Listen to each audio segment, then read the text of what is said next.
A key for any rider is having a good seat. A good seat allows us to stay balanced. It allows us to communicate to the horse without having to use as much of our legs, or even more importantly, as much of the reins in our hands. But what exactly is a good seat, and how do we achieve what can seem to be this kind of elusive riding skill?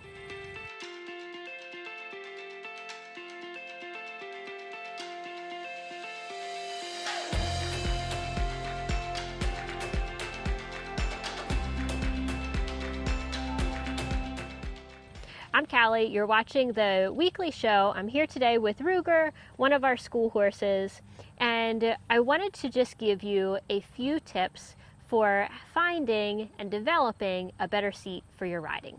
First off, to define the seat, it is more than just our butt in the saddle.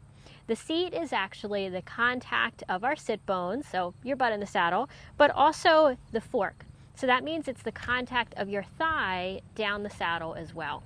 How effective we are with our seat is also not just about what we do with our body in these parts that are having contact, but it's really a whole body. It's how we're organized and aligned through, starting in our pelvis, through our center, through our upper body, what we're doing with our legs. All of this has to be organized to really have a good seat. So when we think about how complex it might seem, all the different skills that actually have to come together, there's one thing that will do more than anything else to help you have this good seat. And that one thing is breathing. So here's what often happens for a lot of riders, especially if they're really thinking about having good posture and trying to do their best. Many riders are taught that to be in good posture, you've got to sit up tall, you've got to push your heels down, and then you've got to keep a little bit of a grip on the horse. Or they might even think about sitting deep, so they try to sit back and kind of press into the saddle to stay solid. But the more that I do these things, and the more that I put this unnecessary tension and effort into my riding posture, it starts to limit my breathing. If from this posture I think about taking a deep breath, it almost has to come up here into my upper chest. My belly still stays tight, and my breathing pattern is very different than if I think about softening my belly, softening my body, and allowing my breath just to come into my belly and into my lower back. A way that you can feel this is just take one hand, put it on your belly, one hand on your back. You can do this as you're watching this video, and then think about breathing in, inhaling, and increasing the space between your two hands. You should feel your back kind of fill out a little bit, your belly expand. Don't worry about if you're slumping. Don't even think about sitting up right now. You might even have to allow yourself to slump a little to really feel this. As you're doing this just on your chair, notice the difference in the contact that you have with the chair. Did anything change with your seat bones? Did you go back a little bit onto the rear part of your pelvis? Maybe if you were back, did you actually come a little bit more centered? So keep breathing this way. Think about inhaling, increasing the space here, and then just easy exhale, feeling your belly go in as you exhale. When you try this in the saddle, you're going to notice that it becomes a lot more difficult to hold tension. For example, to push down on the stirrups or to sit up really tall and breathe fully into your belly and back.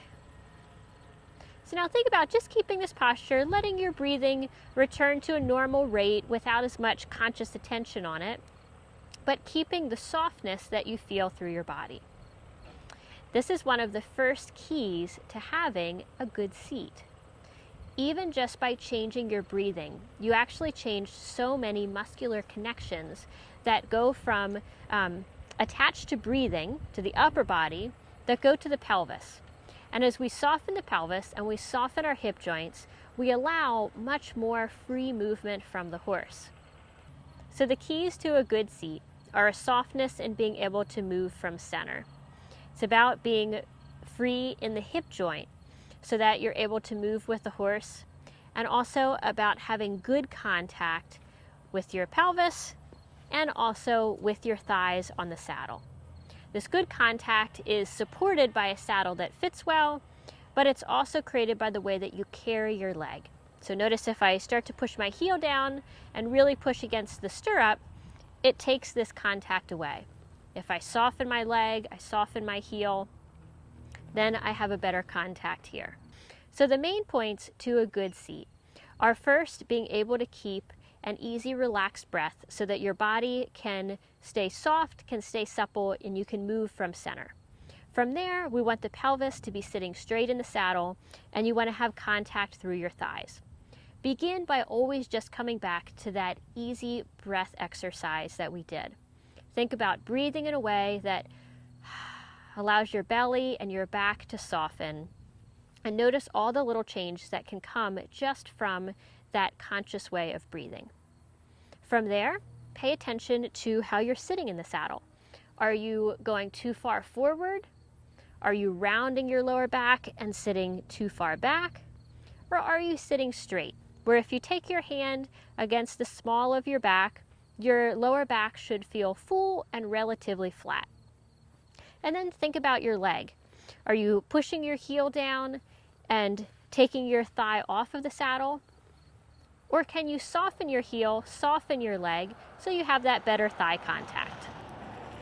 As you start working on these things, going up through the different gaits or working in different contexts, there's going to be times where you're going to feel that you're starting to maybe get braced and tight and go back to more of an old, ineffective seat. Just keep coming back to your breath, breathing, softening your belly, softening your back, and that's the one thing that will do the most for improving your seat. Now I'd love to hear from you. Where is the time in your riding that you feel you could have a better seat? Put a comment down below. As always, enjoy the ride. Thanks for watching, and I'll see you next time.